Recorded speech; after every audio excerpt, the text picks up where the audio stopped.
আসসালামু আলাইকুম। সবাই কেমন আছেন? আশা করি যে যেখানে আছেন সবাই অনেক বেশি ভালো আছেন এবং সুস্থ আছেন। আলহামদুলিল্লাহ আমরা অনেক ভালো আছি। ইনায়ামুজ ব্লগ থেকে আরও একটা নতুন দিনে নতুন ভিলেজ লাইফস্টাইল ব্লগ ভিডিও নিয়ে আপনাদের মাঝে চলে আসলাম। আশা করছি প্রতিদিনের মতো আজকের ভিডিওটি আপনাদের কাছে অনেক বেশি ভালো লাগবে। ভিডিওর শুরুতে একটা লাইক চেয়ে নিচ্ছি, একটা লাইক দিয়ে পুরো ব্লগটির সাথেই থাকবেন। আর যদি আমার চ্যানেলে আজ নতুন হয়ে থাকেন আমার চ্যানেলটি সাবস্ক্রাইব করে পাশে থেকে যেতে পারেন। আর পাশে থাকা বেল আইকনে ক্লিক করে অল অপশনে ক্লিক করে রাখবেন, যাতে আপনাদের সময় সুযোগ মতো আমার ভিডিওটি দেখে নিতে পারেন। তো এটা হচ্ছে যে এর আগের ভিডিও যে দিচ্ছিলাম, তো সারাদিন কিন্তু অনেক কাজ করে নিয়েছিলাম। আমাদের বেডরুমটা আমি পরিষ্কার করে গোছায় নিয়েছিলাম। তো সেদিনকার আর কি রাতের সন্ধ্যাবেলার ভিডিও। তো সেদিন আর কি একটা মুরগি আনা হয়েছিল, অনেক দিন পর একটা ব্রয়লার মুরগি আনা হয়েছিল। তো অনেক দিন ধরে আর কি ব্রয়লার মুরগি খাওয়া হয়েছিল না, তো এনার আব্বুকে আর কি বলছিলাম। তো মুরগি মাংসটা আমি কিন্তু রান্না বসাই দিচ্ছি, আলু দিচ্ছি। সাথে আমার মেয়ে কিন্তু আলু ছাড়া মাংস খেতে চায় না, তার জন্য আমি 3টা ছোটো সাইজের আলু কেটে দিছিলাম। আলুগুলো বাইজে তারপরে আমি একসাথেই কষাই নিতেছি, যেহেতু মুরগিটা কিন্তু অল্প ছোটো সাইজের আছিল। তার জন্য ব্রয়লার মুরগিটা তো এমনিতে নরম থাকে, তারপরে একটু ছোট, তার জন্য ভাবলাম যে আলুটা আমি একসাথেই দিয়ে দিই।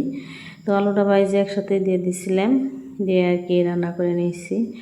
তো আজকের ভিডিওটিতে থাকছে আমার রান্নাঘরটা আমি যেভাবে গুছায় রাখি। তো রান্নাঘর সব সময় পরিষ্কার পরিপাটি গোছানো রাখার কিছু টিপস আজকের ভিডিওটিতে থাকছে।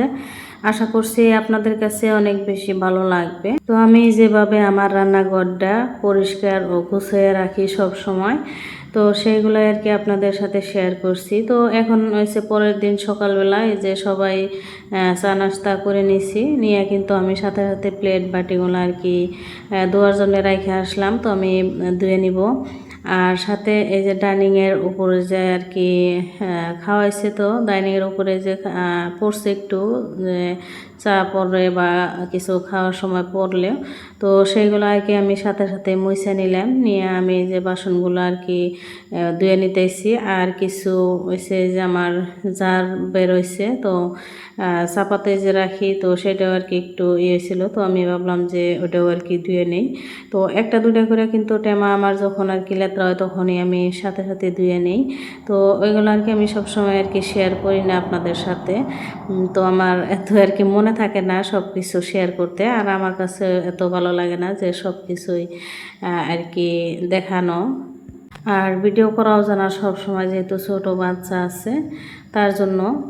তো এই যে আমি জারগুলো আর কি অল্প একটু সার্ফের পানি দিয়ে ভিজিয়ে রাখছি, যেহেতু ওইগুলো আর কি আমার চুলার পাশে থাকে সব সময়। তার জন্য কিন্তু রান্না করার সময় তেলের এটা আর কি তেল কাস্টে হয়ে যায়, তার জন্য আমি ভাবলাম যে একটু সার্ফ দিয়ে ভিজিয়ে রাখি। আর সাথে একটা আচারের বয়ামও খালি হয়েছিল, তো আচারের বয়ামটাও আমি আলাদা করে ভিজিয়ে রাখছি, যেহেতু ওটা তেললা, তার তেলালাটা কিন্তু একসাথে ভিজাইলে আরও ওই দুইটা কিন্তু আরও বেশি নষ্ট হয়ে যেত, তার জন্য তেল তেল হয়ে যেত।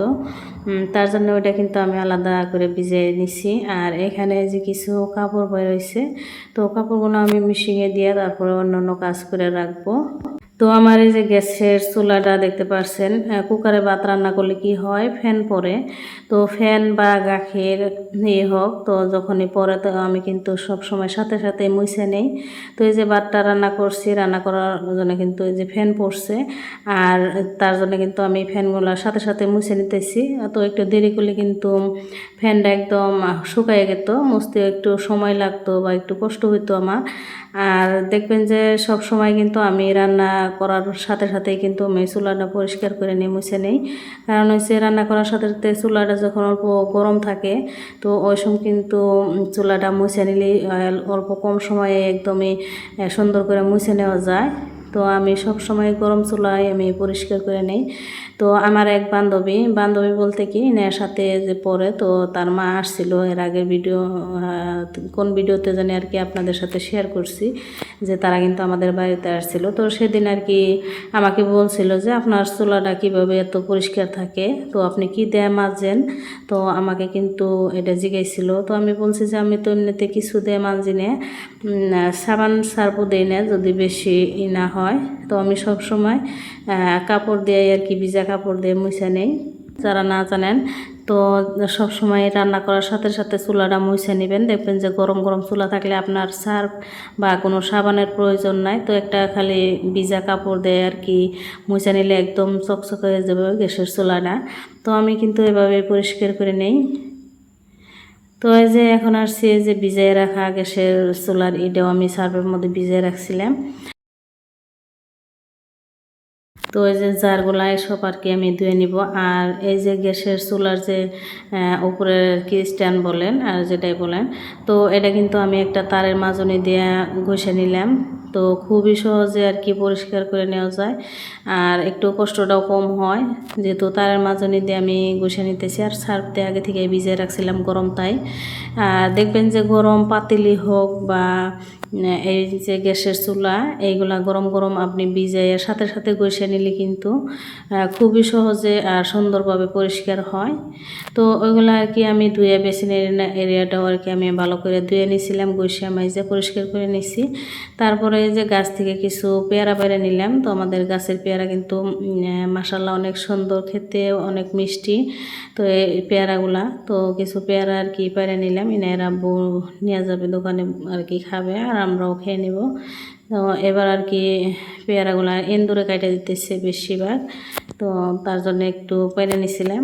আর এই যে আগের দিন রাতের মাংসর তরকারি রয়ে গেছে, আর সাথে আমি করলা সিদ্ধ দিয়েছিলাম, করলাটা ভর্তা বানাই নিতেছি আর মাংসটাও গরম করে নিছি। ভাতটা কিন্তু আমি আগেই রান্না করে নিছি, যেহেতু আমাকে আজকে তরকারি রান্না করতে হয় না, তো তার জন্য কিন্তু আমি সকালে সব কিছু ঘষে মাইজা পরিষ্কার করে নিলাম। আর সাথে কিন্তু ওই যে জার রাখার রেকটাও আমি ধুয়ে নিছি। তো ভালো করে ধুয়ে নিছি যেহেতু তেল তেল ভাব হয়ে গেছিলো তার জন্য। আর কাঠের প্লাইউডের যে র্যাকটা আছে, তো আমি আগের দিনই অফ ক্যামেরাতে পরিষ্কার করে নিয়েছিলাম, সেটা আর কি ভিডিও করা হয় নাই। তো ওখানে কিছু আমাদের গাছের লেবু উঠাই নিয়ে আসলাম। লেবু না বেশি পাতে হওয়ার কারণে কিন্তু কালো কালো হয়ে গেছে, তার জন্য আমি ভিজিয়ে রাখলাম, পরে আর কি ভালো করে কচলায় ধুয়ে নিয়েছিলাম। তো এখানে যে আমি হারপিক নিছি, নতুন একটা হারপিক নিয়ে নিচ্ছি। আর হয়েছে পুরানা বালতি, অনেক বছরে প্রায় 8-10 বছরে একটা পুরানো বালতি, অনেকটাই আয়রন পড়ছিল। তো সেই বালতি আর কি আমি আজকে ঘষে মাইজা পরিষ্কার করে নিব। অনেক দিন ধরে ভাবতেছি আর কি পরিষ্কার করব, তা আর সময় হয়ে উঠতেছে না। আর হারপিকও আনা না, তো আমি চাইছিলাম যখন আর কি নতুন হারপিক আনবে তখন আর কি আমি বাথরুমে ইউজ করার আগেই আমি এই কাজটি করে নিব। তো এই যে হারপিক নিয়ে আসছে, তো ভাবলাম যে আমি আজকে বালতিটা আর কি ঘষে মাঝে পরিষ্কার করে নেই। তো হারপিক দিয়ে আমি কিছুক্ষণ মাখায় একটু গড়াইয়ে রেখে দিছিলাম, ভিতরের সাইড আর কি পরিষ্কার করছি। তো ভাবলাম যে একটু ভিডিও করি আপনাদের সাথে শেয়ার করি, যেহেতু আমি এই কাজটা করতেছি, হয়তো অনেকের কাজে আসতে পারে তার জন্য। তো আমরা কিন্তু ইউটিউব দেখে অনেক কিছু শিখতে পারি, অনেক আপুদের ভিডিও দেখে, তার জন্য আর কি শেয়ার করলাম। হয়তো অনেকেই আছেন যে জানেন না হারপিক দিয়ে যে এভাবে প্লাস্টিকের বস্তু আর কি পরিষ্কার করা যায়। তো অনেকে কি জানি আমার ভিডিওটি দেখে শিখতেও পারে, তার জন্য আর কি ভাবলাম যে একটু শেয়ার করি। তো এখানে যে কিছু নতি উঠাই নিয়েছিলাম, তো আসলে গ্রামে থাকলে কিন্তু আমরা বাড়ি থেকে অনেক কিছু পাই।